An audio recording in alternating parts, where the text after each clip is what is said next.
Let's face it, there is a plethora of villainous type series, and typically it's an otome game where some Japanese girl ends up in the body of the villainous character, and they turn the villainous character into the bestest person ever. It's kind of getting old in a sense. But thankfully, Tearmoon Empire is here to save the day. Something that's really kind of breaking the typical mold. For one thing, it's not based off an otome game. Another thing, it's not some random girl placed into the body of the villainous character. It's just legit the villainous character getting a second chance. Not just relying on the aspect of just being a good person, but really kind of somebody changing, which I think is really refreshing. But after watching the first 4 episodes of Tearmoon Empire, I'm here to give my first impressions on this series, and I have to say, I am thoroughly enjoying the show. I think this main character really does sell it. She has a great personality, and she's a lot of fun to watch. But let's just jump right into it. Tearmoon Empire opens up in the Tearmoon Empire where we have Princess Mia is being executed. There has been an uprising. She is a terrible princess. Everybody hates her, and thus everybody has turned against her and sent her to the guillotine. Well, after her head gets lopped off, for some reason she finds herself waking up in her 12-year-old body. And while at first she thinks it was a horrible nightmare, like I just dreamed this whole thing up,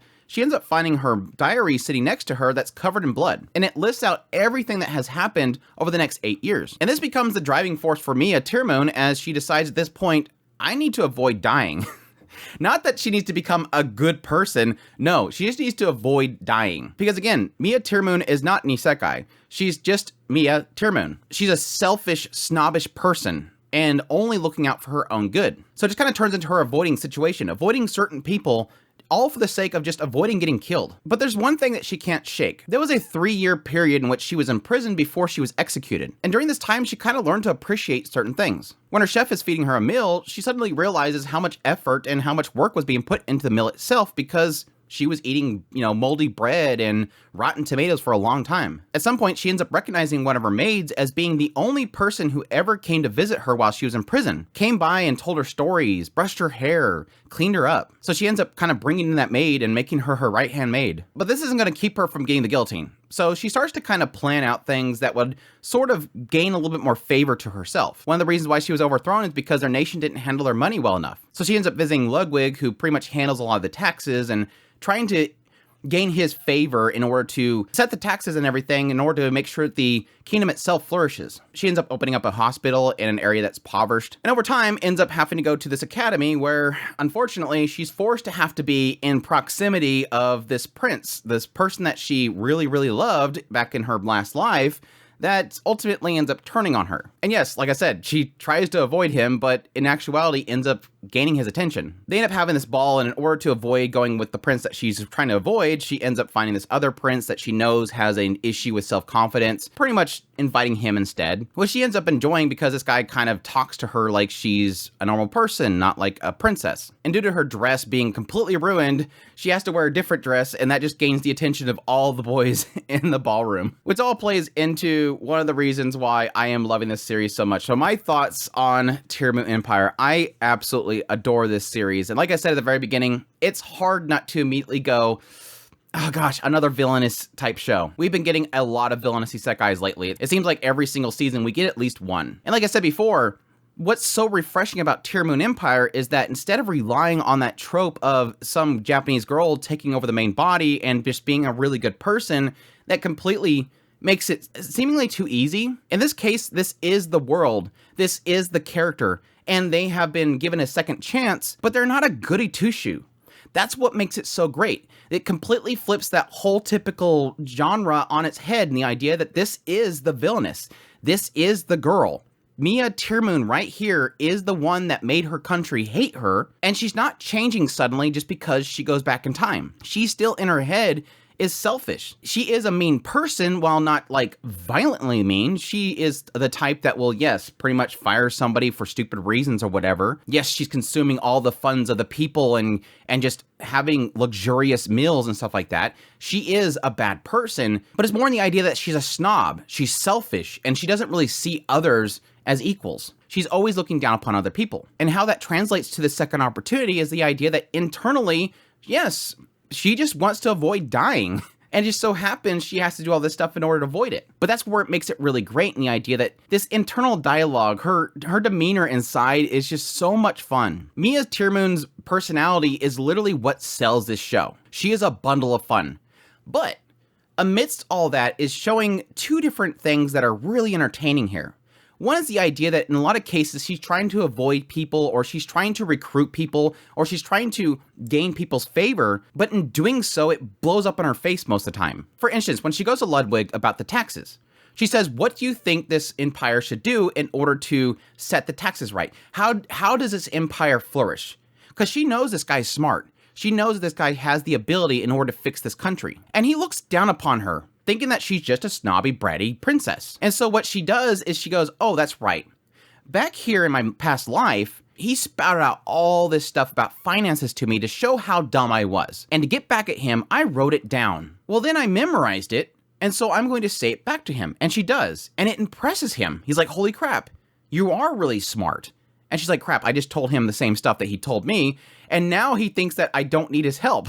So it turns into one of those things where she was trying to get revenge, but it ends up blowing up in her face, because then now he doesn't think that he's worthy of even serving her, and thus she loses her opportunity to be able to recruit him. She always has this internal thing where she's trying to be a snob. She's a snobbish girl, but in actuality, she needs to put that away in order to avoid this issue in the future. The other side of the story that makes it so great is that every now and then Mia Tearmoon will run into situations that remind her what's important. These heartfelt moments where Mia Tearmoon pretty much gains a heart. The early example is the whole thing with the tomato and realizing how great this meal is and how much effort's put into it. But I think the stinger was definitely with An, the maid. An enters the scene and she falls over and she spills this cake, and Mia's gonna go over there and yell at her for wasting her sweets. But then she remembers, oh, I recognize that girl. She was the one that kept coming to me when I was in prison for 3 years, brushing my hair, telling me stories, taking care of me. She was the only one that continued to serve her, even though she was a nasty person. So she takes An into her side. You're gonna be my maid. Like, I'm gonna take care of you. I'm gonna make sure nobody messes with you, kind of thing. It's super cute. Because again, it's like this brief moments where you see, despite the fact that she's a horrible person, she's learning what's important. It was through An. Let's be perfectly clear. Yes, most of the story is her avoiding the guillotine. She's selfishly not wanting to die. I would too. But it's her slowly changing through what An did for her. An changed her. And it's super sweet how it presents that. And yes, through her interaction with other characters, some that she's trying to avoid, some that she's trying to just not have them turn against her, she's slowly kind of gaining friends and getting the attention of people. Through and through, this series just excels at the idea of having somebody that is not the greatest person ever. Somebody that is extremely flawed. Somebody that is a horrible person in their past life. Getting a second chance, not necessarily turning into a goody two-shoes, not necessarily lying to themselves, but in actuality slowly learning redemption. Slowly earning that redemption. And slowly gaining people's trust. Even though most of the time, she's not actually trying to do it. Sometimes she just stumbles upon it, but she's learning what's important and learning things that she enjoys. Like the whole thing with Abel. She was just trying to get away from the prince. Invite him instead to go to the ball with her. And yes, on the side, she's going, man, I'm trying to gain his favor so that his brother doesn't send their people after me. But while hanging out with him, she knows that he has a lot of self-confidence issues. And so she's trying to bolster his bravery, while at the same time liking the interactions that she has with him. This is somebody that treats me like a normal person. And she enjoys it. She just kind of stumbles upon something that she actually likes. So it's partially, yes, a redemption story, but partially at the same time, it's just somebody growing into a different person. Somebody maturing and realizing what's important in the world, the people around them. All the while, yes, in the middle, this is a fun, entertaining show. I'm getting stuck on what it's actually doing that's cool. Mia is a absolute bundle of fun. I think she's just so much fun. I just think she's so entertaining. She's goofy, seeing her reactions to people not really following the flow of what she's hoping she could do, her little plans blowing up in her face, and yes, in a lot of cases, people taking the wrong idea from what she's doing when what she's doing is selfish. Her personality just explodes on the screen, and if it weren't for what Mia Tearmoon is, this show would not be entertaining as much as it is. She's actually turning into probably one of my favorite characters of the season if it weren't for things like Farron and you know, Apothecary Diaries. This is like right up there as like a close third as the best female characters of this series so far. So yeah, if you hear anybody say it's another villainous isekai, it's another villainous show, don't listen to it. This show is just doing so much different. It's just really easy to get caught up in that this is just like this, but it's not kind of thing. It's easy to draw comparisons, but at the same time, this is doing really not that much that's similar. Because again, Mia herself carries the show, and she's nothing like those shows. Visually, I really enjoy it. I mean, there was one brief moment in the ballroom scene where they were dancing and it was CGI, but other than that, like, it's